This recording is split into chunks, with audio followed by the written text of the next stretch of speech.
gotta find all these dang discords that I cross promote myself in. This will aid as well in the. I know the feeling. In the YouTube. I don't know when I'm allowed to speak. Never. Oh, okay. Yours actually here, so we have a third person to battle. I'm just gonna put it on mute. There you go. Do us all a favor, please. 1, 2, 3. Okay, I think we're all cross promoted. I hear the ferocious typing. Let's see if I have the right. Oh, I do have the right thing up. And just like that, we are live with episode 1 of the Pokeboomers. What's going to be probably the insanity breaking point for us all as we begin our Pokemon journey. Where do you all cross promote? Oh yeah, I forgot to. Hopefully no one uses the sound thing. I know I just said that, so someone's gonna do it. Okay, but like I said, gentlemen, we're here to start it. So we're gonna start off by introducing ourselves. The host, I'm Hugh with the Pokeboomers. Now I've been saying Hugh with Hugh Gaming for like the longest time, but that's just my Twitch handle. A little bit of my Pokemon history. Let's see. I've Nuzlocked successfully Gens 1 through 3 now. And I'm on 4. But it's kind of on hiatus for this whole Pokeboomers thing. I stream quite a bit on Twitch in the Pokemon space. But now we're launching this collab thing, and we're going to do that. I should have led with you guys so I could ask the questions. My questions I'm going to ask you guys is my favorite Gen 1 Pokemon. The relevance for this is Snorlax. Big duh is my favorite. Respectable. Yeah. I can think of a couple Gen 1 Pokemon that you would say are your favorite. Yeah. Sandslash is a close 2. It's a close 2. All right, but I think that's all you need. And then Jinx. Oh yeah. Jinx is up there definitely. Yeah. Totally. Yep. I can't get Jinx in. Classic. I can't get Jinx in yellow, so I'm still salty about that. But oh no, how awful! But why don't we have old Zed introduce himself first? Hello, I am Zedward or Zed or Zach. I am part of the channel called Play Together, Stay Together. That's Play Together _ Stay. Play Together _ Stay Together. It's me and my wife play games together, but for Pokeboomers, it's just me. You were like, no, Misty, you're not allowed. I mean, yeah. This is man stuff. Oh no! Way to go! Now we're canceled. We've been streaming for 3 minutes and 35 seconds. We're canceled. Thank you. We made it. All right, we're on world record pace. All right, good up first episode, guys. We're gonna go move to damage control now. If there's one thing I'm good at, it's ruining things for other people. Zed's been canceled. We'll just make the apology video live. Yeah, there you go. We'll start filming Pokeboomers After Dark. Stay tuned for the Zed apology tour. Sorry, but continue. I cut you off after you said something inappropriate. Yeah, you drop in the favorite Pokemon question. That's always a hard one. Yes. Oh, you gotta tell me your Pokemon history first, though. Oh, Pokemon history. It's the history of Pokemon. Oh, thanks. Man, like since Gen 1, I was obsessed. So, and I never stopped. I've played every generation, and I like playing it kind of competitively. I don't really do it as much anymore, but I like to take place in tournaments and stuff. Just the free online ones, you know. So he's gonna whoop me and Bimbert's ass, is what he's saying. He's being modest about it. Hey, I came in last place in that tournament we had, so you didn't know. I'm gonna chalk it up to you didn't know that you could put leftovers on everybody like everybody else did in the entire tournament. But I did not know that, but that's okay. I'm not gonna say that was the only reason. All right, but then, what's your favorite Gen 1 Pokemon? I'm gonna have to go with Gyarados. Oh man, he's the only one I ever considered getting a tattoo of. There you go, a neck tattoo. I hope. I was just gonna go full Chinese dragon around my body with him. There you go. Yeah. Well, I guess that brings it to me. I'm Vimbert. I stream over on twitch.tv/Vimbert. Lots of kind of just random story games. I like games where they have a lot of twists and turns, and so I can rant like a crazy conspiracy theorist about what's happening. But, you know, these days, mostly Pokemon. My Pokemon history is perhaps fits the Pokeboomers label the best out of the three. As a kid, I played Gen 2, I think something like 6 or 7 times through on my old copy of Silver, and then I basically didn't pick up a Pokemon game again. I played either Black or White version for a little while in college, but just kind of got bored of it. I played around with Soul Silver a bit when that came out, because it was a remake of games I know, but otherwise haven't really been in the whole Pokemon space until he was like, hey, you've been seeing me suffer, want to join Vimbert? And I'm like, oh god, I guess. Exactly. My favorite Gen 1 Pokemon is probably Pidgeot. I'm not really my memories are a little fuzzy on this, but I just remember my Gen 2 Pidgeot always being really solid. And if any of you who watched our kickoff tournament knows, I put Attract on a female Pidgeot and used it extensively and effectively. Yeah. And so, I don't know. I just liked that setup, and Fly is always really solid, and I appreciated the utility, so I like the bird. The bird is in fact the word. So The word. so breaking it down, we got kind of like we got the least amount of experience with Vimbert. He's kind of like he is embodying the Pokeboomers, as he said. He's embodying the tag, and then I'm right in the middle.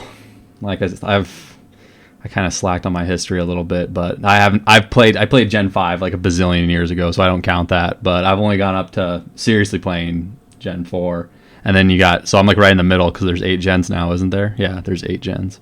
Yep. So and then Zed is the one that has experienced it all. All right, Man, I hate being resident expert. It's awkward.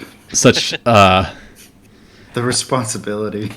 The responsibility is we just gonna come it's to nice you. because you also kind of have an inbuilt excuse. You're like, oh, I remember how these work in like the more modern games where they fix some of them. There you go.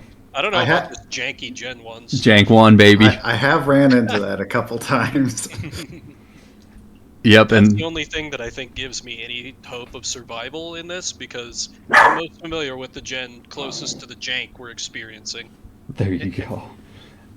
So before we dive into the rules, we're gonna go over our draft, how we did our draft. So there's 3 of us. There is red, blue, and yellow, and we did it the most democratic way possible. Is we all rolled dice to see who would get to draft, and we drafted starters first. So Zed won the draft, and you chose to pick Bulbasaur. What was your thought process behind Bulbasaur? Excuse me. Oh, I think Vimbert picked first, didn't he? Did you? Did I? I think so. If you picked first, and you didn't pick Bulbasaur, you made a mistake. But all right. Yeah, I sure did. I definitely had my fingers crossed that he did not pick Bulbasaur. So. But, yeah. Well, let's just say I picked first. Then it's Yep. All right. Then we'll change the question to why'd you pick Squirtle, Vimbert? I always like picking water types, and I wasn't thinking ahead to the PvP, when I have a starter that is getting type advantage from both of the other competitors. I wanted one that would give me a good solid start on Brock and just kind of be neutral versus Misty, I guess. I don't know. I always like water types, and I feel like if I have to try and go out and catch one, then I just find absolute garbage most of the time. Or else I have to switch straight up a Magikarp. So I wanted Squirtle, because I knew Squirtle would be reliable. There you go. Solid reasoning. Blastoise is good. I know Zed and I have both done a Blast. Ironically, we didn't even plan it. We've both done a Blastoise only run, correct? You've done a Blastoise only run? Yeah, I actually did it like way back when we were in Yuma. Oh wow! Like training in the desert, and I there just you go. To have a Game Boy with me. It was a long time ago. Yeah, a little behind the scenes. I know both these two IRL. Whoa, crazy! But they don't know each other, so I'm the connecting bridge between the hosts. But now that I know that Zed went second, you had picked Bulbasaur. I picked Bulbasaur. One main really the main reason is just because when I was a kid, Bulbasaur was always my starter. He was my favorite starter, so I always have favoritism towards him, even though everyone else liked the other two more. Which, I mean, the other two are cool, but I like Bulbasaur the most. I didn't even know he was easy mode until like this year, and It's a nice added bonus. yeah. Yep. Nostalgia playing a factor in a Gen 1 event, ladies and gentlemen. Yeah, that's like the theme of Gen 1. It's like Pokemon rose tinted glasses is what the version is, but Yeah. we'll get into that. We'll get into that. Yeah. So then Why did you pick Charmander? I don't know, man. It must have been that hole that I got stuck with Charmander. Now I'm gonna piss off the Charmander fans here right away. Zed already got us canceled, so it's fine. Yeah, there goes. You're about to say something that gets rid of 90% of the Pokemon fan base. So Charmander in Gen 1 is not great. Charizard's not great. So he's two types, right? He's fire flying when he gets fully evolved, if he gets fully evolved in our rule set. But the only stab flying move he can learn is fly, which is outlawed in our showdown experience. just in Showdown, he can use it during gameplay. I can use it during gameplay, but I don't think it's worth a move slot. We'll get into that when we get into the rules a little bit. But and that's a Showdown rule. That's not us being like, no, fly is OP. yeah. No. Yeah, we didn't ban fly because we thought fly was out of control. No, that's a Showdown rule.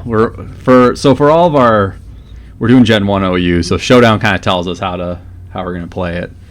But yeah, no, I picked Charmander, which, it is what it is. Maybe I can make it work. I'll try to make it work. If not, there's a lovely PC. Yeah, exactly.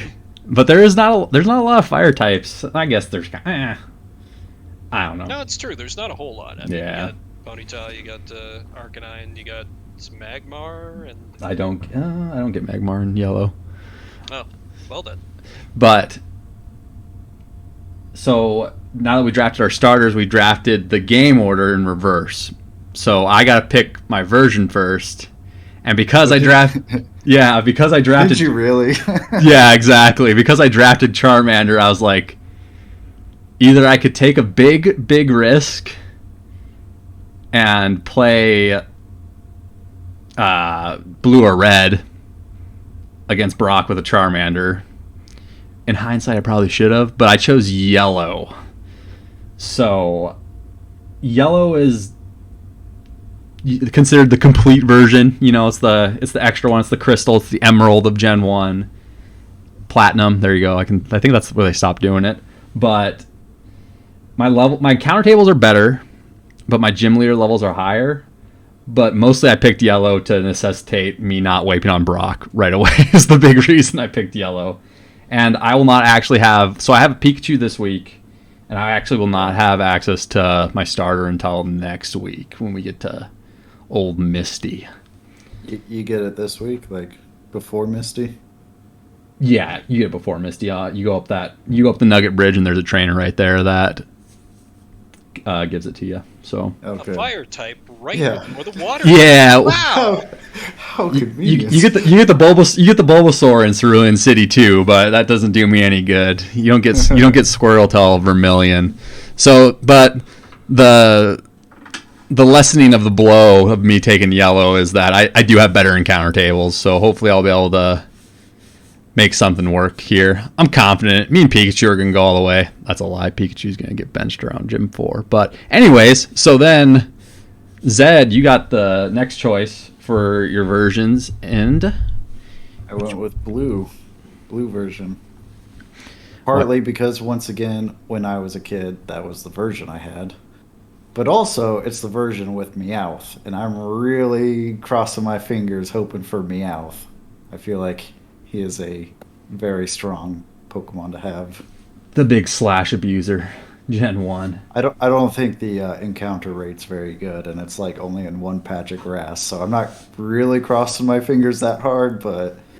And speaking of Slash, you also get access to Sandshrew in that version. Yeah.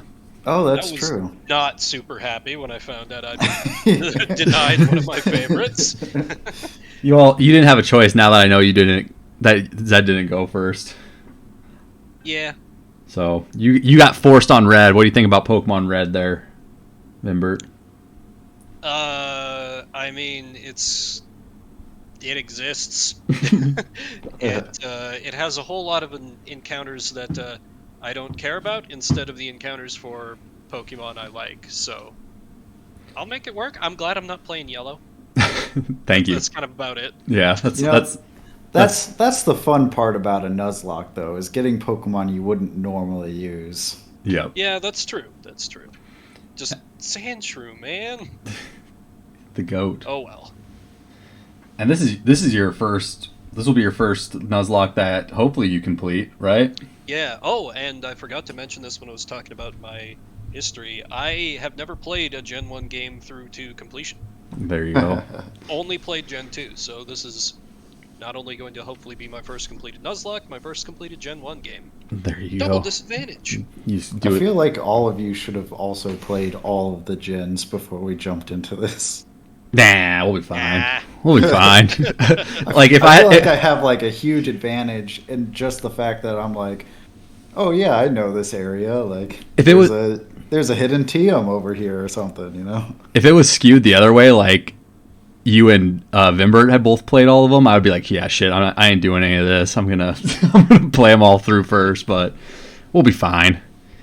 Yeah, it's a Nuzlocke. We'll make it. We'll make it count. But I don't know if you wanna kick it off into the rules, get this done and over with. All right. Sure. All right. So the rules we're gonna be posted in our Discord, which I can link here momentarily. If you're following along on Twitch, if you're in the YouTube watching the YouTube video, I'll get it in the little show notes here. I'm gonna the goal of Pokeboomers is to play Pokemon, but also make me not garbage at YouTube. Be better at it. So we'll see which one takes first. Man, that's the dream right there. There you go. Be good at YouTube instead of just putting this was uploaded from Hugh Gaming's Twitch on all my videos, basically. But it's so easy. It is. Quick and dirty of the rules is just the standard 3 rules of Nuzlocke. You know, catch the first and only first Pokemon in each area. You get to get Pokemon that counts as your encounter. Permadeath, if one of your Pokemon faints, you have to get rid of it or store it in a box forever. Nickname all your Pokemon, and then we add some other things. Some of which kind of just by agreement, some of which by we needed it to make Showdown work. Yeah. So start off if you Wape. If all the Pokemon, so Wape, obviously white out.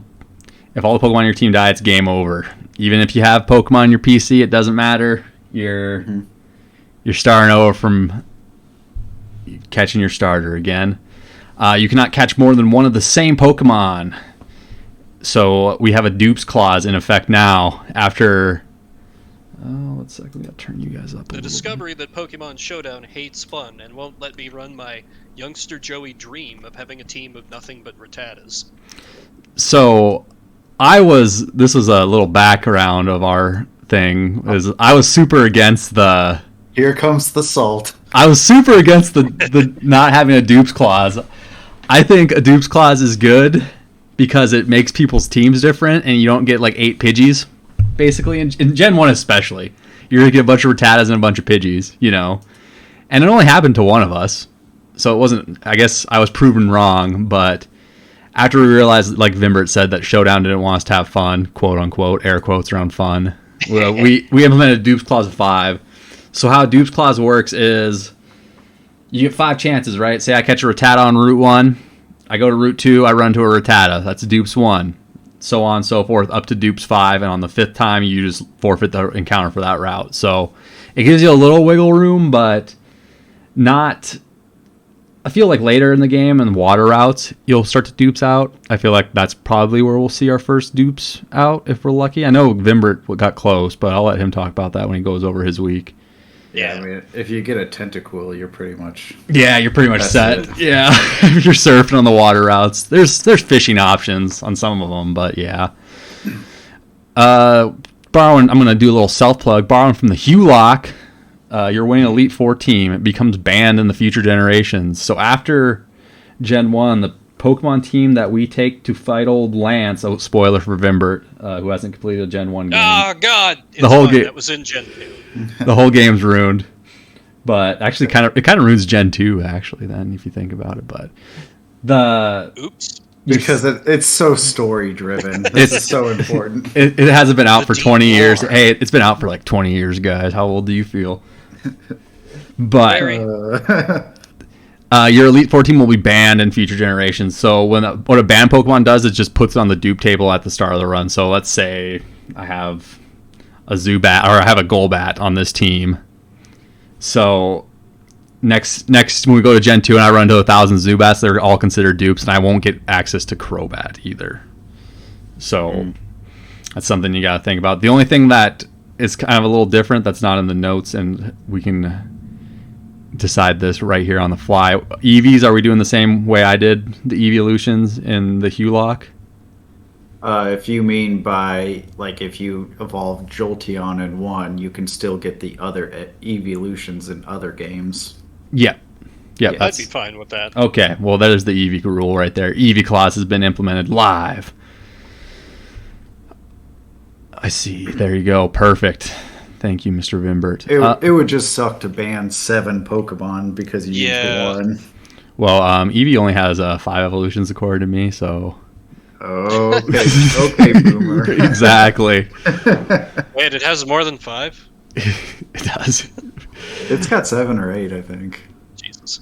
All right, next rule. Anyway, go on. The level cap. Level cap, according to next gym leader's ace. We can delete that. Sometimes rival and villain boss. Oh. And then, so our first cap for this week was 14. We are basing the level caps off red and blue because yellow has different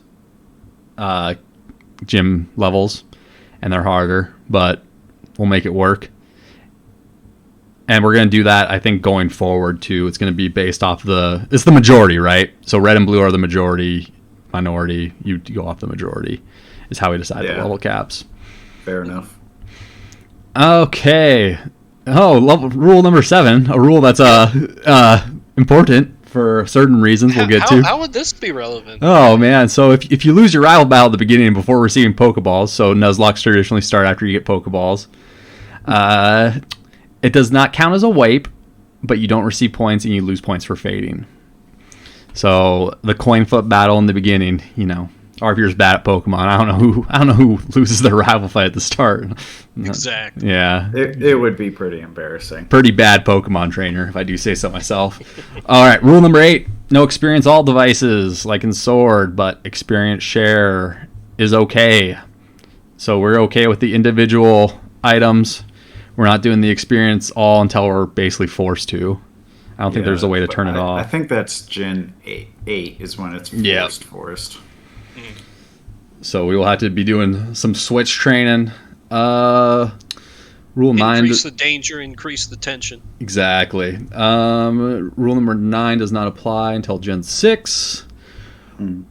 Rule number 10, no using items in battle. Hold items are okay in later generations, not an issue in Gen 1. So we're not allowed to just use potions, or we can't do the speedrunner cheese of giving Nidoking and X accuracy and horn drill and everything to death. We are not allowed to use... The only items we are allowed to use in battle are ball items. Our battle mode must be set to set, as most Nuzlocks are. I think set, I don't know if I can go back to playing shift mode after I've played set for so long. I want to go back to playing shift mode after playing set. I feel like it's good training for competitive play. Yep. All right. And so now that the first draft's been decided, how we'll do the drafts moving forward is we're going to draft for Star Pokemon. Winner gets first choice, and then reverse. You go down, and then reverse for the game version. So kind of like what we did before, but... We just rolled dice the first time. Yeah. Yep. So in-game trades are okay. I haven't even looked at them yet. I'm going to be totally honest. I know you said you can trade an Abra for a Mr. Mime, right? That's one of them. So I think you could trade Spearow for a Farfetch'd. Right. Yep, you can. For ducks. Ducks. The mighty duck. Those are okay. So trade evolutions, there are ways to allow trade evolutions in totally legit copies of the game, but we're not using those ways for now. I say under my breath. So just trade evolutions in the game are okay. If you cannot access the next rule, if you cannot access the next portion of your game due to not owning Pokemon that can learn a necessary HM move, i.e. needing to surf across water, you can catch and use a Pokemon for using that HM and that only that HM. It cannot be used in battle of all your Pokemon except for the HM Mule feint. It counts as a wipe. Once you obtain a Pokemon that can learn that HM, you must remove the HM Mule. Yeah, so that's a lot to take in. Basically, if you need to get across an area and you need to like surf, but you don't have anything that can surf, you can catch a Pokemon just to surf across that area, but you can't use it like to play the game. Yeah. Basically, it's like you have 5 Pokemon rather than 6. You have 5 Pokemon in a surfboard. And then as soon as you catch a Pokemon that can learn that HM, though, it needs to go away, too. Oh, right. Yeah. It's basically just so you don't get soft blocked. Yep, because that is the thing that will happen. All right, if your first encounter on the route is a set Pokemon such as Snorlax, that counts as your encounter. If that set Pokemon happens to be on your banned list, then you can go to the grass for your first encounter. 5 Pokemon and a boat. Yes. But, so I guess that's the only real example of it, and it won't even be an issue in this game, I don't think. Unless you... Actually, it might. Now that I think about it. The route east of... There's 2 Snorlaxes, so depending on how you go about... Yeah, the route west of Celadon, you can't access the grass until you clear the Snorlax. Yeah. So...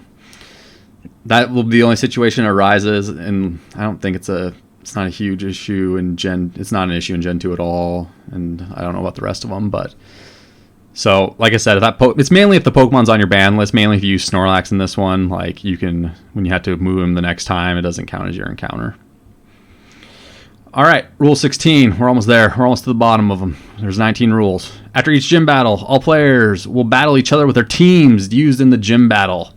If somebody levels a Pokemon over the level cap during the gym battle, the remaining players can level one member of their team to the same level to ensure an even playing field. So how that works is, let's say, we'll just use a example that hits close to home. Let's say one of these boys with their Squirtle and their Bulbasaur being all super effective against Brock lets their Squirtle get to 15. So then I would get to pick one Pokemon on my team that I leveled to 15 to match it.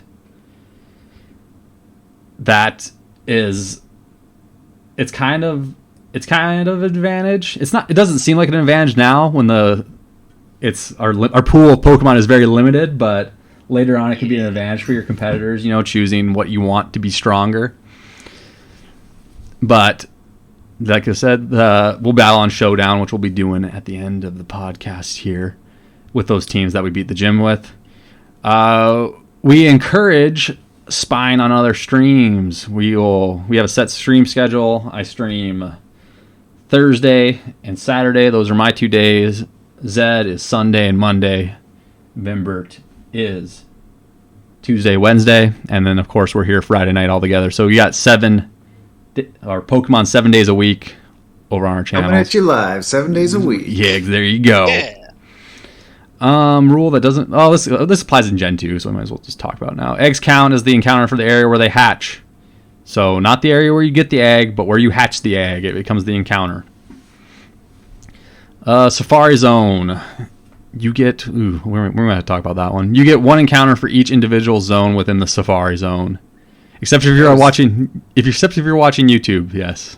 But for those watching Twitch, they'll be up there. Okay.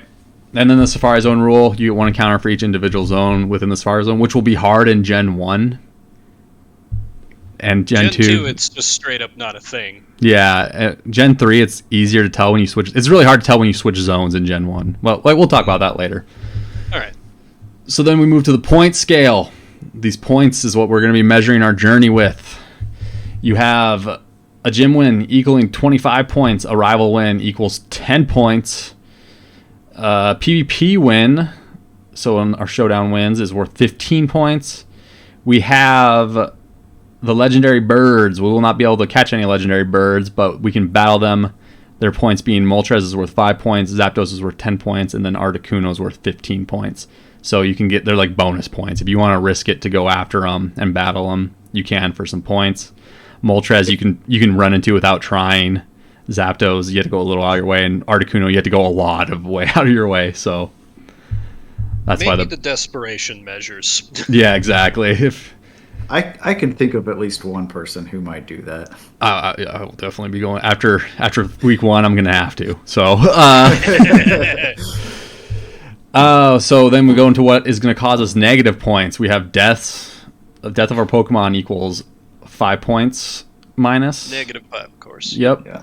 And then Pokemon. Yeah. And then a whiteout is negative 25 points.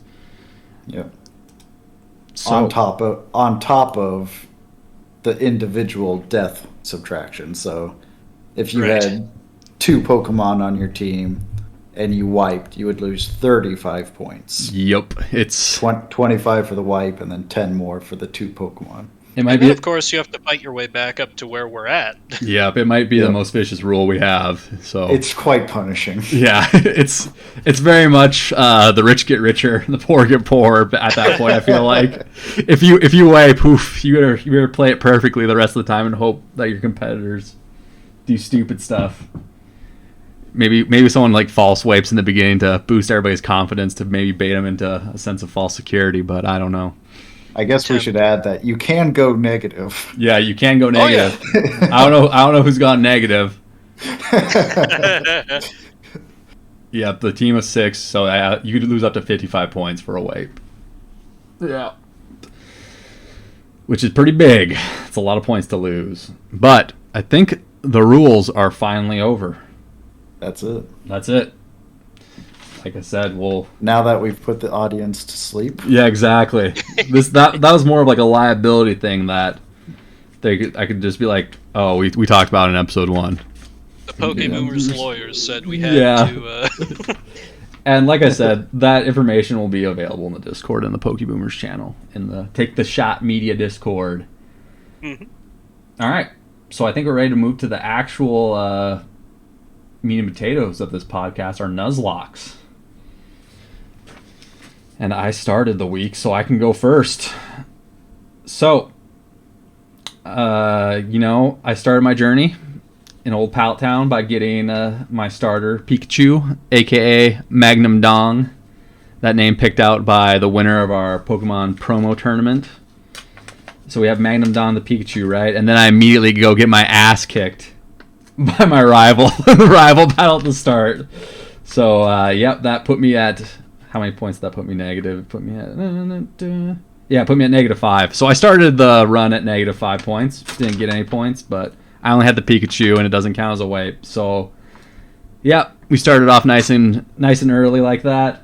Eevee was just out for blood. There might have been a crit in there. I don't know. I never got any Growl charity like my co-host did.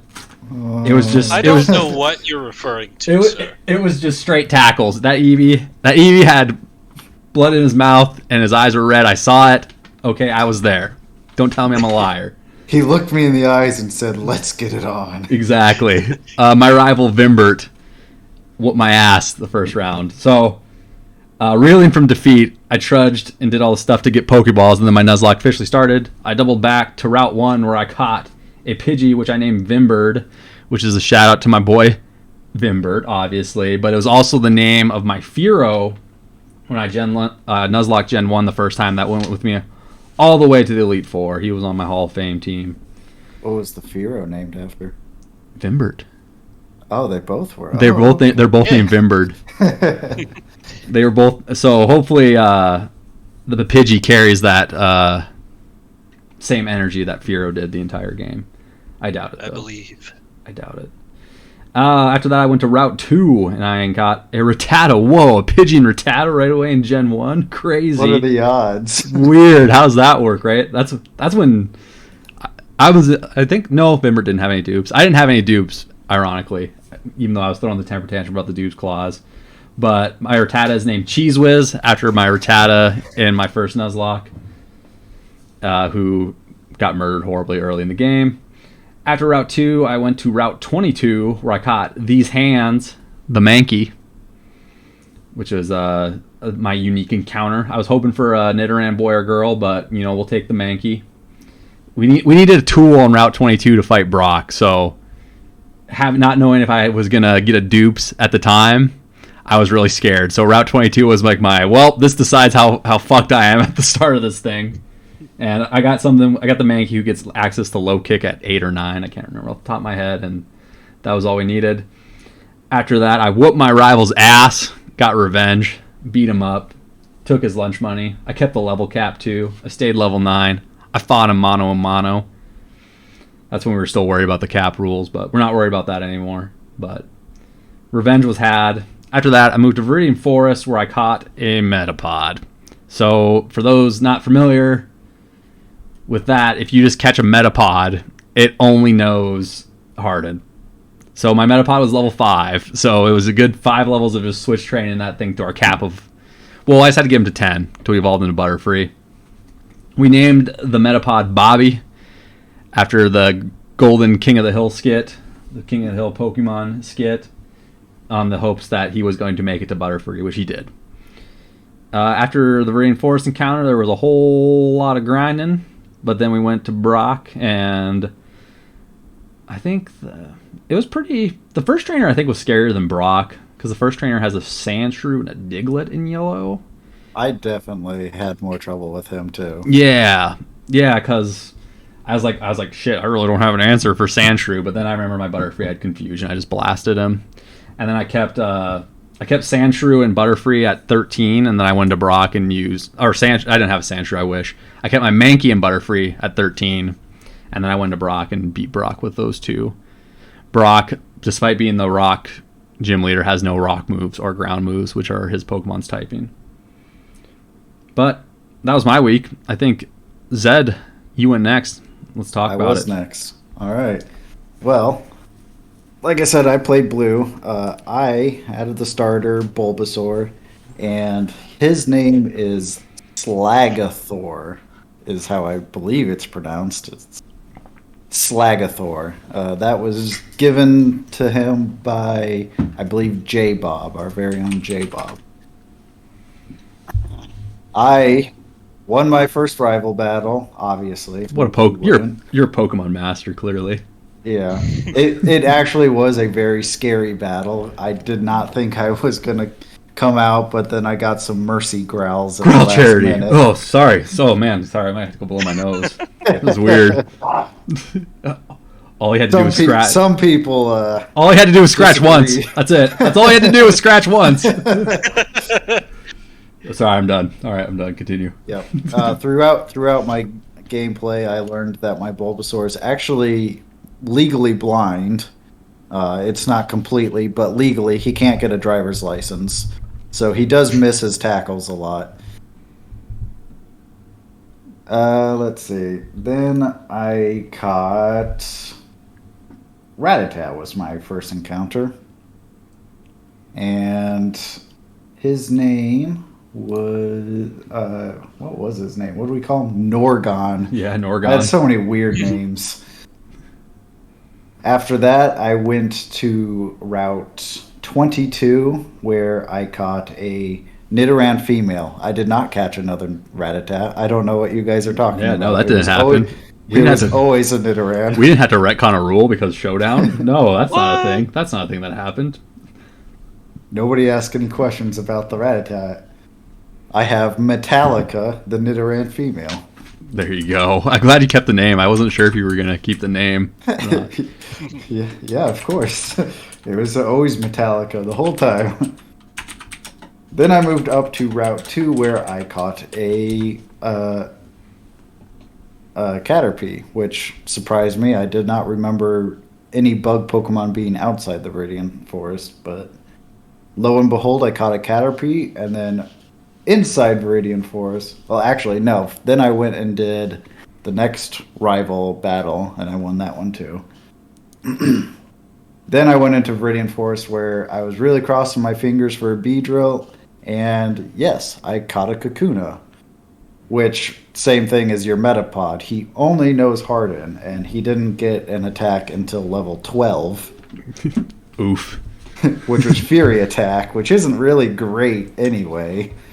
So Quick side note, that's actually a really rare occurrence, right? There's like a 5% chance that you get the Kakuna. I think someone said that it was a 5% chance. Yeah. Yep. So that was interesting that you managed to get both bugs, which is going to play a factor this week's PvP. But continue. Yeah.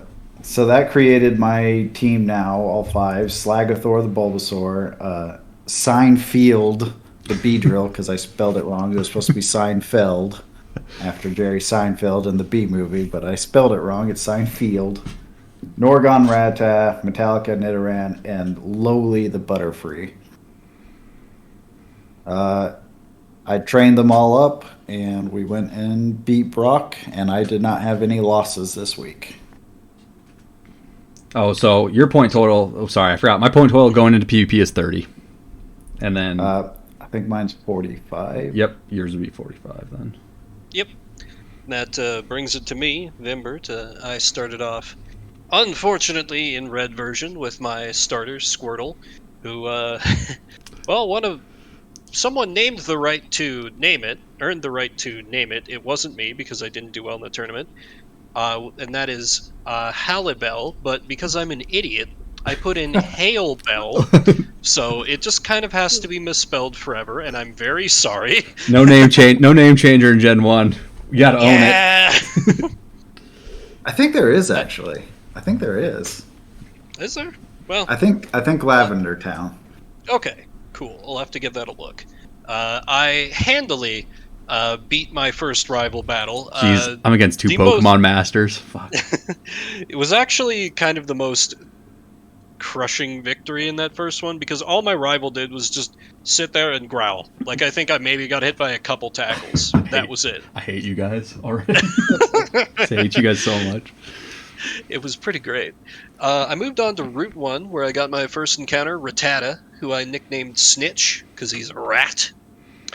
Route 22, I got a Nidoran female, which, interesting bit of trivia, it's also one of those 5% encounters. It's more likely to get a male Nidoran, who I named Revia after my cat, and also the protagonist of Soul Nomad and the World Eaters, one of my favorite games. Then, going into Route 2, I caught a Pidgey. Always happy to see my favorite Pokemon line from Gen 1, although it was fairly inevitable, which I named Drone as both a reference to my Pidgeot that I used in our kickoff tournament, and the Birds Aren't Real movement, which I love to meme on. Moving into Viridian Forest, I caught a Weedle, which I named Poisocane, because Archer reference.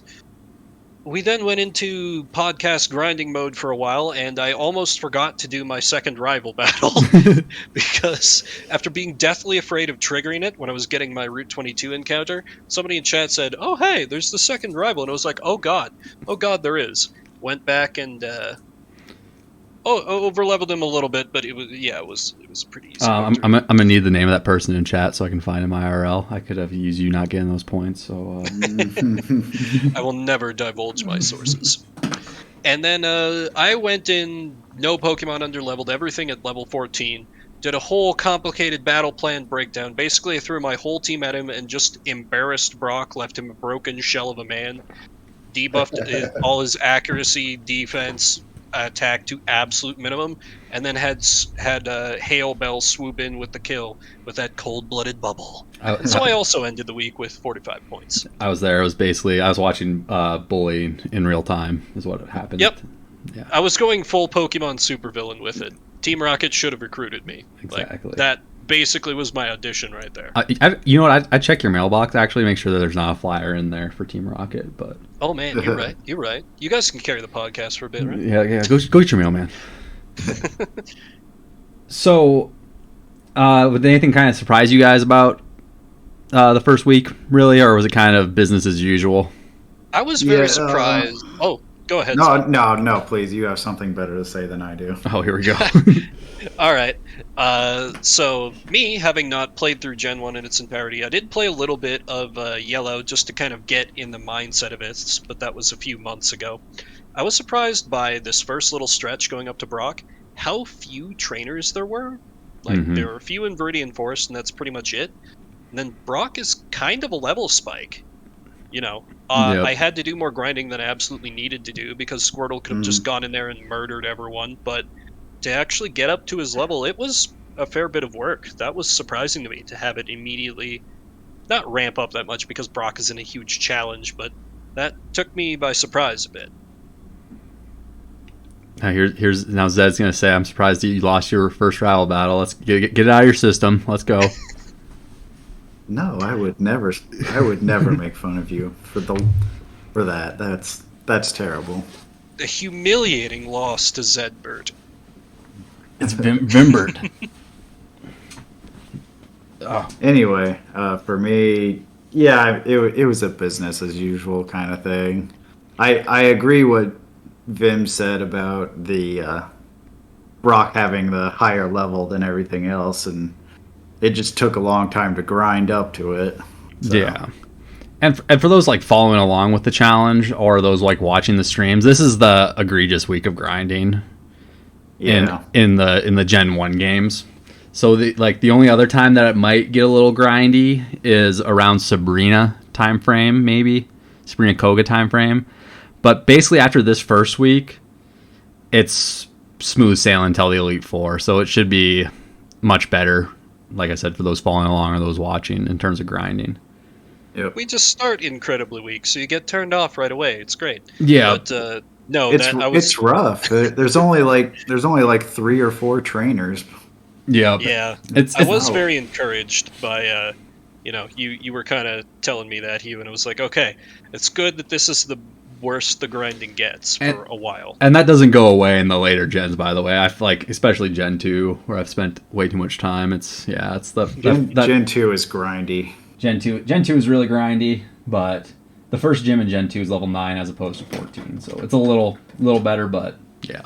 Gen 2 used to be my favorite game, and then I got older and I was like, fuck, I have to grind a lot in this game. I am over this. So no one panic. The worst of the grinding's over till the Elite Four, but by the Elite Four we'll have more options, and it won't be just a bunch of switch training and tackles. Well, it'll still be switch training maybe, but it's not just gonna be like I use tackle, quick attack, tackle, quick attack. All right. Anything else you guys want to add about your weeks in Nuzlocke playing? No. Should we go over to our followers' weeks now? No, but first, if we would have had any deaths, this would be the section where we'd honor our fallen. But thankfully, we all avoided the Reaper this week. I mean, I guess we honor your zombie Pikachu. Yeah, my undead Pikachu. He came back, did a little Pokemon alchemy. It only cost me my arm. It's fine.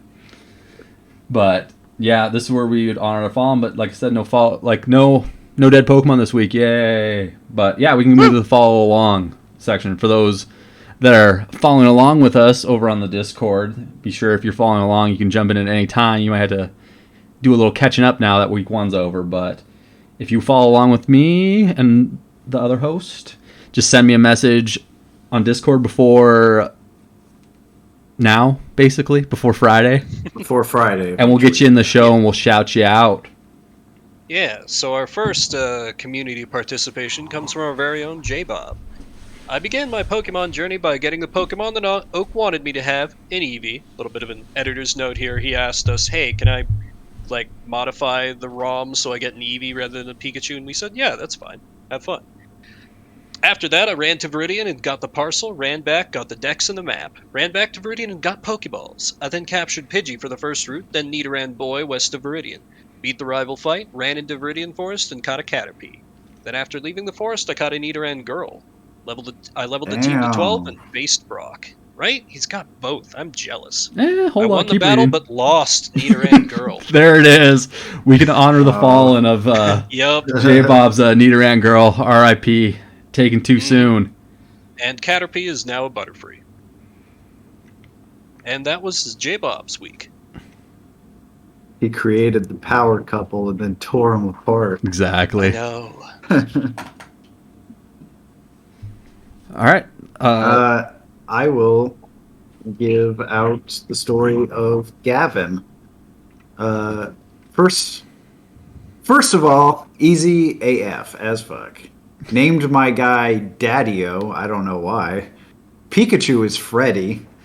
Route 1 encounter was a Pidgey who I named Rocco, and who I almost killed with Pikachu. Route 2 encounter was Nidoran female who I named Rim. Very happy about that one. Route 22 encounter was Minky, named Spike. Clutch as fuck. And the Viridian Forest encounter was a Caterpie who I named Fodder. Didn't have anything die, in fact. Brock is probably crying after I one-shot him with low kick. So, no losses for Gavin. Good week for him. Monta Style didn't send a message, but he's following along as well.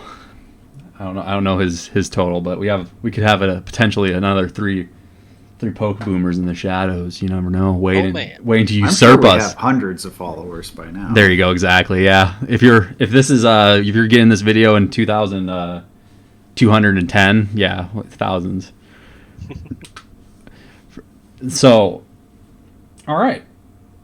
I think it's almost that time where I remove the Pokeboomers tag, little cover on the stream, and we get to our PvP. So, who's first? You two are first, since I'm the loser. I am in last place, and you guys are tied. So how it's going to work is you two will battle first, then the loser passes the proverbial controller. Okay, whoops. Wrong one. Boom. Let me know when you guys is I don't need this right now. I'm just deleting everything on the stream. I have a cheater blinder for my Pokemon Showdown, so you guys can't stream snipe me. Oh man. So let me strategy, my only hope. The battle is Gen 1 OU, and we'll be taking our teams from the Nuzlocke into the Pokemon Showdown. We'll be doing a little commentary we'll be able to watch as we go.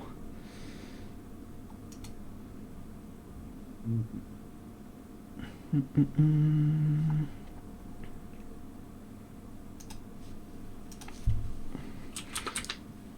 probably could have set this up earlier, but we're bad at this, so. Yeah, well.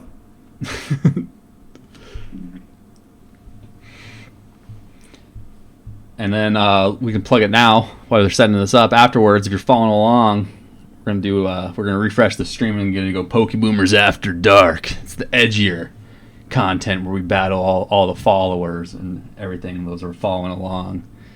We'll smoke cigarettes and not talk about it because it's a Fight Club-esque Pokemon battling. We are doing Gen 1 OU for this one. Yep, Gen 1 OU is the format. All right, the battle is started. Battle is up. All right, let me do a little introductions here. In the blue corner, we have Zedward leading with his trusty boy, Slagathor, the legally blind Bulbasaur. In the red corner, we have Vimbert, the gentleman himself, as you can see, leading with Revia, the Nidoran female. Gentlemen, let's go to war. I'm going to be honest with you. I totally didn't think about, if I put this as my first Pokemon, he's going to be my first Pokemon. You didn't worry about the leads. Slagathor leading with Leech Seed. Revia answers with a Poison Sting. Leech Seed sucking back a little bit of HP. Our opponents stare at each other. Slagathor with a Tackle. Revia answers back with a Scratch. Leech Seed again sucking more HP out of Revia. Slagathor, another strong tackle, bringing Revia down to 61-57, followed by the Leech Seed, but misses the Scratch.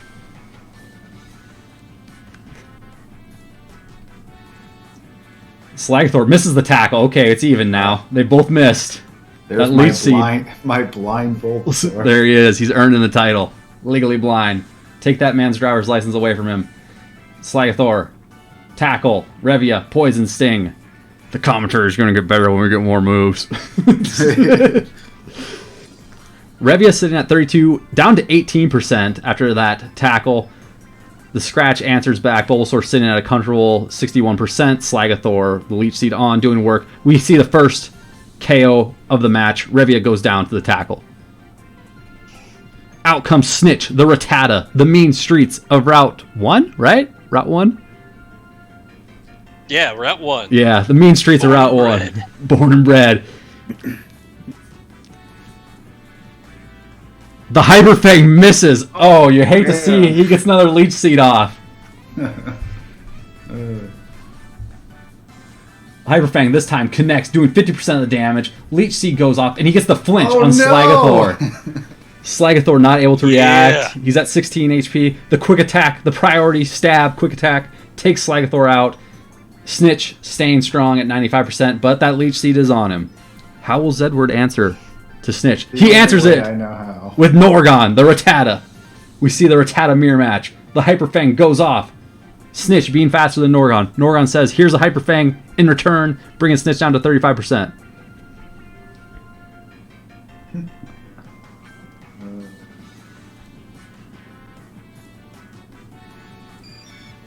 The switch to Butterfree. Lowly comes out. Snitch answers with a Hyper Fang, taking Lowly down to 61% after the Leech Seed. Takes a little HP back. Oh, the confusion says, good night, Snitch. Snitch goes down. How will Vimbert answer the threat that is Lowly, the Butterfree? Here comes Poisokane, the Beedrill. The two combatants stare each other down. That's super effective.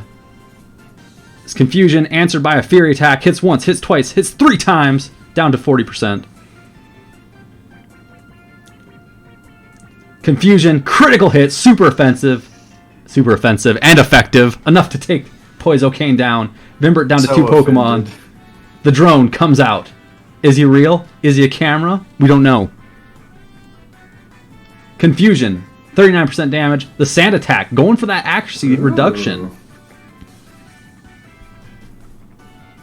The confusion missed. The accuracy decreased. Pain divot. Pain dividends. Gets 2. Oh, there it is. It gets through the sand attacks. The 3 sand attacks going on. Drone at 22% HP. Lowly at 40. With that 3 times minus actually. The priority stab quick attack goes out, bringing it to 24. Confusion misses. Drone, quick attack, critical hit. Answers back to Butterfree. 24%. Lowly goes down. Drone, hanging strong with 22% HP. Norgon, the Rattata, returns to the battlefield. 2 Titans staring down at each other. Norgon, critical hit, quick attack. We're seeing the crits flying left and right in this battle, folks. 1 Pokemon remaining on Vimbert's side. You see him. It's Hailbell, the Squirtle. Hyper Fang misses on Norgon's side. Squirtle going for that stab bubble, bringing Norgon down to 36% HP. Norgon says, here's a Hyper Fang. Hailbell uses Tackle, 17%. Hailbell is at 63%. Vimbert's final Pokemon. The Tail Whip goes off. Norgon down to 3% after the Tackle. The Hyper Fang, not enough to do the deed, but down to 13% as Norgon answers with the bubble, or Hailbell answers with the bubble, taking down Norgon. 2 Pokemon remain on the side. Oh, there's Seinfeld. Not Seinfeld, Seinfeld. Hailbell looking death in the face. Here comes the Fury attack. It misses! The bubble comes out. Losing Seinfeld 10% of his health. Fury attack connects this time. Hits once. Hits twice. That's enough to take Hailbell out. And the victor is Zedward in our first battle. Leech Seed, what can you say? Leech Seed strong. Dude, Pidgey is your good luck charm, man. I gotta admit it. Yep, Pidgey puts in work for me. It feels the love. That was a good turnaround there. Yeah, ultimately not enough, though. So, you will get 15 points for that, right? Okay. I think that's 15 points. For Zed. All right. Now, And I believe we're doing loser switches off, yep, so it's the 2 of you. Me versus Zedward. This is where you'll see the real skill come out, folks. They will hit the tackles, the quick attacks at exactly the right time. But no, I'm actually very interested to see what happens here, you know, working with a very limited tool set. What they can pull off. Obviously, Zed could pull off quite a bit against me, because I'm fighting for my life out here. Yeah, if I was smart, I would have saved the Bulbasaur for your Squirtle, but I'm not smart, and I forgot about all of that, so... Our battle's up. By the Yep, way, I have it. We have, starting off, Zedward's again leading with Slagathor. He was coming out with Bobby. He's gonna be okay, Dad. I'm okay, Dad. we good? Yep, you're Okay. good, you're good. All right. Quite an interesting starting matchup here. We got the quick swap out. Oh, maybe a Ooh. prediction there, opening with Stun Spore. that is not something that I have on my Butterfree. Yeah, that secret yellow tech. That's the yellow advantage there. Ah, and a swap out to Magnum Dong. Slowly Confusions for a little bit of damage. Another swap out, it's Bulbasaur. And another Paralysis. Ooh. Getting all Interesting. the paralysis and I don't know that we have a... Yeah, there is no paralysis clause here, so theoretically you could paralyze the whole team.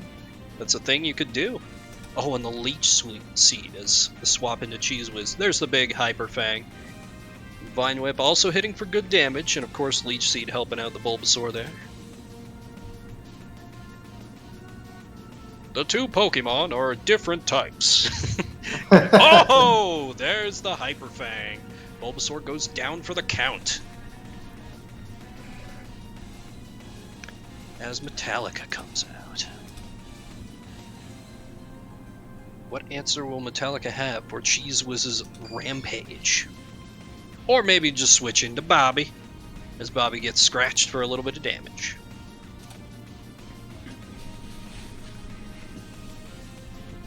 So you gotta wonder here if I mean, they're in the channel, so I don't want to speculate too much for tactical. Oh yes, the switch out. It's a Butterfree battle once again. One paralyzed and now roughly at equivalent HP.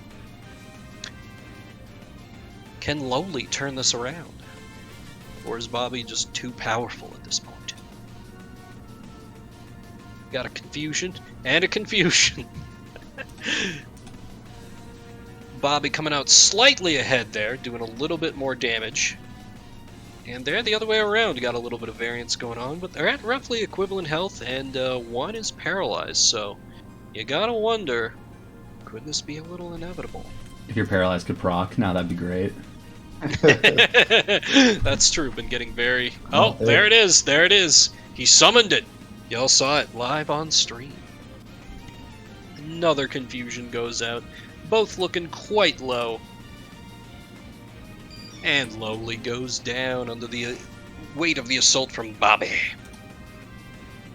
As Norgon comes out. Gonna gnaw on Bobby some. Unless... Oh, it's the switch out to these hands, the Mankey. As a quick attack goes out for decent damage, but there's that super effective low kick. Answered by Hyper Fang. Big damage here for these levels that we're looking at. Swap out to Seinfeld the Beedrill, where that low kick hits a not very effective. Thanks to that poison typing. I always forget that it's not flying type, you know. It's got the wings, but nope, just bug poison. Oh, it's a swap into my namesake Vimbird. I'll try not to be... Oh! Big crit on the Fury attack there. Vimbird's starting out a little bit down, swapping into this. Quick attack goes out for good damage. Fury attack misses, making up a little bit of that ground. I hate Fury attack. Don't we all? Don't we all? Seinfeld coming out a little bit ahead. Oh, crit on the quick attack. Very nice, very nice. Another a crit on Fury attack. And Vimbird goes down with that third hit. Fun fact about moves like Fury attack, at least in Gen 1, if the first hit is a critical hit, all of the subsequent ones are also critical hits. Is it not that way later? No, I don't think so. Each Interesting. one has an individual chance of being a crit. Well, Cheese Whiz comes out, eats a Fury attack there, but there's that Hyper Fang. Takes down that bee. Alas, Jerry, we salute you. A valiant effort.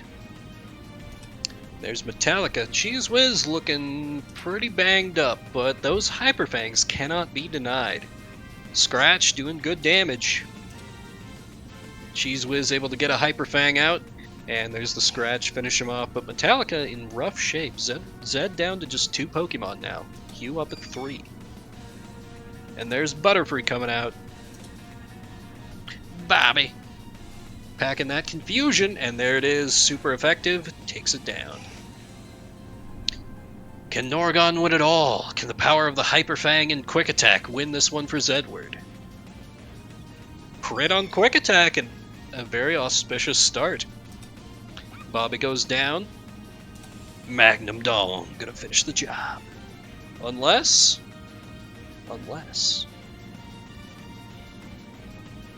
The tension. What do they pick? Oh! Quick Attack. Oh no! Hyper Fang. Oh, I figured we were gonna go no. Quick Attack versus Quick Attack, but unfortunately, that Hyper Fang whiffing. And the Quick Attack. Woo! That Hyperfang miss, baby!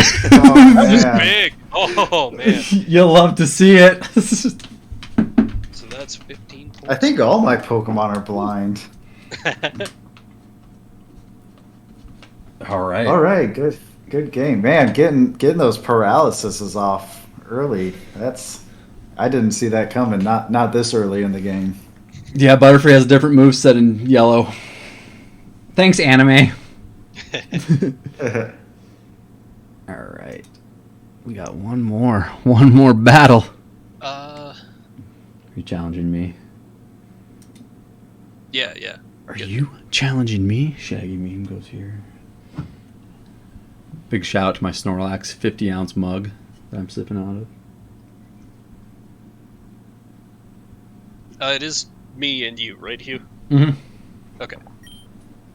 There it is.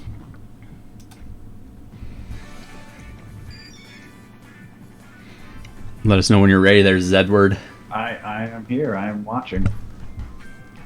We got Butterfree as Hugh's starter and Rava the Nidoran for Vimbert.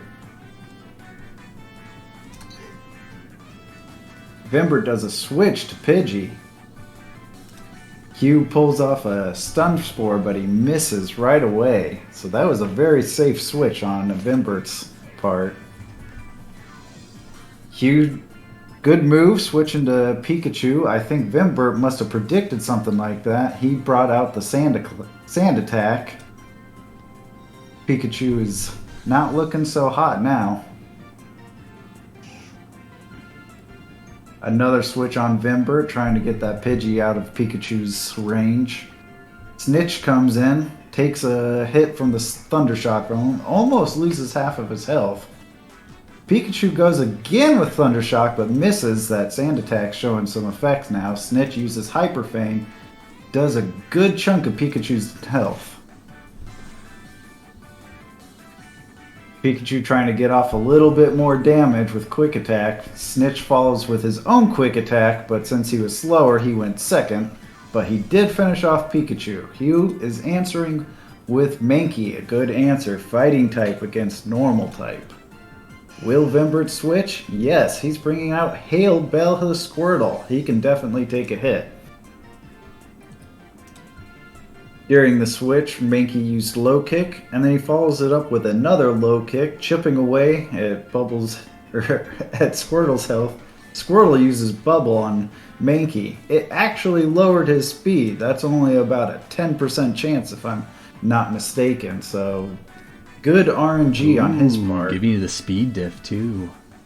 It was just enough speed difference that now Squirtle is outspeeding Mankey, but Mankey is definitely doing damage. One more hit would probably take out Hail Bell.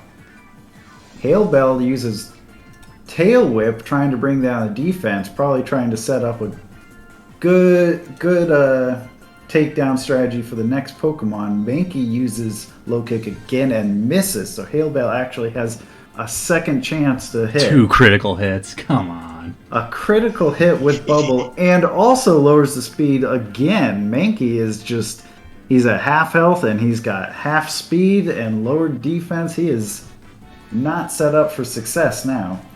Rava coming out full health, ready to take down this Mankey. Hugh switching, he does not want those stats drops anymore. He brings out Bobby the Butterfree, a good switch. Reva used Scratch and did a little bit of damage to him, but it's not looking too promising. This time, Vimbert switched to drone his Pidgey again, and once again, he would use Stun Spore, this time connecting on Drone, so Drone is now paralyzed. Followed up with a Confusion from Butterfree. That is definitely the move of the century with that. Probably up there with the Hyper Feint from a Rattata. Drone not only took a lot of damage, but he's also confused. He did get a Sand Attack off, and the confusion's gone. Hugh switches to Vimbird, his Pidgey. So now we got a low health paralyzed Pidgey versus a almost full health not paralyzed Pidgey. Oh, the paralyze comes off. They both used Quick Attack and they both did some damage, but now Drone is looking not so sharp. And there it is, another Quick Attack from Hugh's Vimbird, which took out Vimbert's Pidgey. I regret naming him Vimbird. Sorry, I It's apologize. very confusing. Vimbird uses... Wait, Vimbird and... No, hold on. Poisicane the Beedrill comes out to match Hugh's Pidgey. What move will he use? Harden, hopefully. Fury Attack. It misses. And then, just to top it off, Hugh uses Sand Attack. He says, not today. I already know Fury Attack is inaccurate as fuck. I don't sense any bitterness in your voice. You dare use my own magics against me, Hugh? Vimbird is now following up with Quick Attacks. He's not doing a lot of damage, but he is hoping for some chip. Poisicane the Beedrill uses Fury Attack, gets off 3 hits. It got Vimbird down to about half health. There goes another Fury Attack. 1, 2, 3. Another 3 hits, and that is it. A miraculous defeat. Hugh brings out Butterfree. That is not a good matchup, Bob. What will he do? Well, let's see. Butterfree's Confusion surprisingly did not take down the Beedrill, and Beedrill, despite his accuracy drop and the horrible accuracy of Fury Attack, gets off 4 hits from Fury Attack. Yeah, I think that Sand Attack actually buffed your accuracy. Definitely. Unfortunately, that Butterfree also seems to be taking hits well. Another Fury Attack. Beedrill outspeeding the Butterfree this time, but he missed. And then Butterfree uses Confusion and critical hit and a little bit of overkill. He takes down the Beedrill. Vimbert now takes out Snitch. Is he hoping to get off a Hyper Fang before the Butterfree? Looks like he might have been because he didn't go for a Quick Attack. Butterfree outsped him and took it down with Confusion. Vimber is now left with Reva, full health Nidoran, but that is a type advantage if I ever saw one. He actually survived 1 Confusion. Reva uses Scratch, but that's not enough. Odds are he's not going to survive the next round. There it is. Final move, Confusion. Once again, Hugh takes a win. Getting his points back for the week. GG. 3 critical confusions in a row, Hugh? Really? GG, man. GG. Oof. Yeah, I want to see your stat GG. sliders. I want to see that you didn't. I just give maxed. some boost. I just put like 600 IVs in my speed for my Butterfree. Actually, Yep. Yep. There we go. that was the play. Actually, no, I was really surprised that I definitely thought Bubble was going to do more damage to my Mankey, but I guess it didn't. Yeah, same. Yeah, like I was like, do I stay in with the Mankey? Like, but no, good games, both you guys. They were close. And I've redeemed myself for wiping up my rival. Yes, that was definitely the boost you needed. Yep. The redemption arc. Which is why both me and Vimbird on the side decided we would just give you the win. Oh, hey, Oh, yeah. guys, I apprit it. I really do. I needed Had to that toss boost. some crits in there just to make sure that it wasn't thrown out. Oh, wait, God, we're still live? Oh, I appreciate you using your ties to Pokemon Showdown to tilt the odds in my favor. All right, so the new point total, I would go to 60 then with those wins, and then I remain at 45. okay. And I think that also puts me at 60. Ooh. Yes, indeed. So very interesting, going from tied with Vimbert to tied with Hugh. But it's still anybody's race, though. So a new total. Oh, this is only week 1, people. Yep. So 60, 60, 45. Out of the 65 week part of Gen 1. So stay tuned. Yep. So next week, let's get on to where we're going next week. We are going after Misty. And someone better quote me on this. I might be wrong. I think the level cap is 22. No, 21. Excuse me. Let me look. We should have checked that right. beforehand. Is it based off of yellow or red and blue this Red time? and blue. Red and blue for the it's entirety. 21. Okay, our new level cap will be 21 for Misty. So, our journey to get to Misty, though, is much different than our journey to get to Brock, as in there's a lot of trainers. So, we're going to be going Route 3, will be a potential encounter. We'll be chopping our way to Mount Moon. And then Route 4, if you're following along with us at home, I kind of gave my co-hosts the speeches already. But when you're doing Route 4, it does the Viridian Forest thing, like in the first episode. So, as soon as you go all the way over, as far as you can go over east, it becomes Route 4 in that patch of grass. And that going up to that Poke Center, that's all Route 4. So you go from 3 to 4 pretty quick. So be careful. Don't get an extra encounter there. But, sorry, I got to hide the blinder. There we go. We're good now. After Route 4, you go into Mount Moon, where we're all going to get Zubats. Let's not kid ourselves. Everybody will Zubats. Everybody will run into Zubat. Maybe a Geodude. Geodude's not too uncommon. Yeah. I'd be happy with Geodude. I need you guys not to get Geodudes because oh my god, Mankey. Never mind. You guys can get Geodudes. It's fine. Get Geodudes. Yeah, you'll be fine. So we'll get through Mount Moon. We'll get to pick our fossils once we get through Mount Moon. Be interesting to see our competitors' choices of fossils. After Mount Moon, we come out and you'll still be on Route 4. So if you didn't get your encounter in the first part of Route 4 on that grass below the Poke Center, you have a chance to get your grass or your encounter in the grass outside there. After which you'll go into Cerulean City. We'll get there first time. You're going to go up that Nugget Bridge, and to your left as you're going north on the Nugget Bridge, there will be a little patch of grass on the side. That is Route 24, where hopefully my opponents will run to Abras that will teleport away and waste their encounter. But then after that, I get to go get my starter on Route 24. I got to go up and talk to the guy that's going to give me the Charmander, and I'm going to have to level it from 5 to 21. Not bitter. It's okay. Not at all. No. And then we'll have Route 25, where you get another encounter and fight a whole bunch of trainers. As you make your way to Bill, you got to solve his dilemma. After you solve the Bill dilemma, you go through and fight Misty. Misty is history. Then the Team Rocket Grunt, and then that will be where we end the week.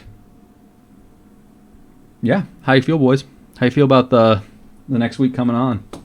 Oh man, there's a lot of content coming up now. Yep, I'm looking forward to getting a team that isn't at a horrific disadvantage in PvP. There's let's see, there's 1, 2, 3, 4, 5 more encounters and a whole lot of trainers this week. So it'll be a lot of exciting stuff. And then I have a breaking message from Montestyle following along at home. We'll sneak him in there. Oh. I picked Bulba in blue version, named him Morpheus, then proceeded to get my ass handed to me by a Charmander, so don't feel bad. My man, Monta, you lost on purpose for me. I appreciate it. He proceeded to catch a Pidgey on Route 1, named him Pogy. Pogy, yeah. Podgy. Went to Route 2 and caught a Nidoran female and named her Jeebus, since she's going to carry my run. Fought my rival again after leveling everybody to 8, and realized he outlevels me. Luckily, I came out alive and made it to Brock, catching a Rattata named Stuart, and the fabled Pokemon Blue Weedle. So he also did the rare encounter. Like you said, maybe it's not as rare as we think. Maybe Bulbapedia is wrong. I then I beat Brock with a combination of Leech Seed and switching, so I didn't over level anybody. So that's our third follow along and our third viewer. Like I said, if you want to follow along with us, by all means, follow along and send me a message on Discord. Join our Discord, be part of our community, and we'll shout you out. Absolutely. We'll shout you out. We post memes and talk nonsense all day. So Even if you don't want to follow along with Pokeboomers, you can still see some memes. But anything else, co-host? Or are we getting ready to move to After Dark here? Get your cigarettes unrolled from your sleeves like the 50s greasers you are. I just For want my- to say that I am so blessed to be with these two guys. Oh, Thanks, man. Yeah, I'm glad we're doing this. This is fun, even though I got completely annihilated in the showdown section. Looking forward to having my revenge. the revenge of Drone and Snitch. The hard streets of Den 1. Well, I'm Hugh with Take the Shot Media and the Pokeboomers, and you can follow me at twitch.tv/Hugh_gaming, the channel you are on right now, or if you're watching on YouTube, there you go. It's right there. Type her out in the chat. But Yeah. feel free. Next host, go. Why type? Oh, I'm Vimbert. You can follow me over at twitch.tv/Vimbert. Also got a YouTube channel. It's linked there, but mostly I do Twitch stuff. Tuesdays and Wednesdays, I'll be doing my I have no idea what's going on in Gen 1. Haha, what? I get fossils? Section. There you go. Yeah, I heard the surprise tone slip out when I said we're getting fossils. You can't Yeah, use the completely fossil. forgot that was a thing. It's not a thing until Cinnabar Island, so you don't have to worry about it for a long time. So grab that All right. fossil and put it in your PC. Maybe I'll just flip a coin. You know, introduce a little more chaos to this Nuzlocke. Ooh, There you I go. like that. I like that. Are we coin flipping all our fossils? I'll do it. I ain't scared. All right, new rule: coin flip fossil. Let's go. It is now canon. Zed, where can the lovely viewers find you? All right, so once again, I am Zedward, but that is not the name of my channel. My channel is twitch.tv/playtogether_stay together. So play together, stay together. It's a channel where me and my wife Missy, or also known as Fox, we play usually indie games, but all sorts. We voice our characters.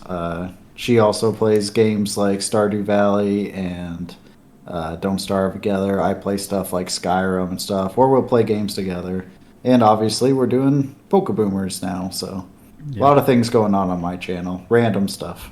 I think we all have kind of our own little side projects going. So obviously we're going to have our Pokeboomer stuff on the scheduled days and our time slots, but I know Vimbert, I called you Vimbert. Vimbert has Fine. has Strategy Saturday coming up tomorrow. I'm gonna be doing. I haven't decided if I'm doing Demon Souls or Skyrim yet. We'll see. But I'll be doing that in the morning before I do my Pokeboomer streaming in the evening. And then, like Edward said, he and his wife, who he just doxed in the cast. Way to go! I think man. I doxed her earlier. Actually, my bad, Fox. Don't yell at me. I don't But- know, man. They are, like we said, they're playing indies and other stuff. You know, But yeah, we're in it. Yeah.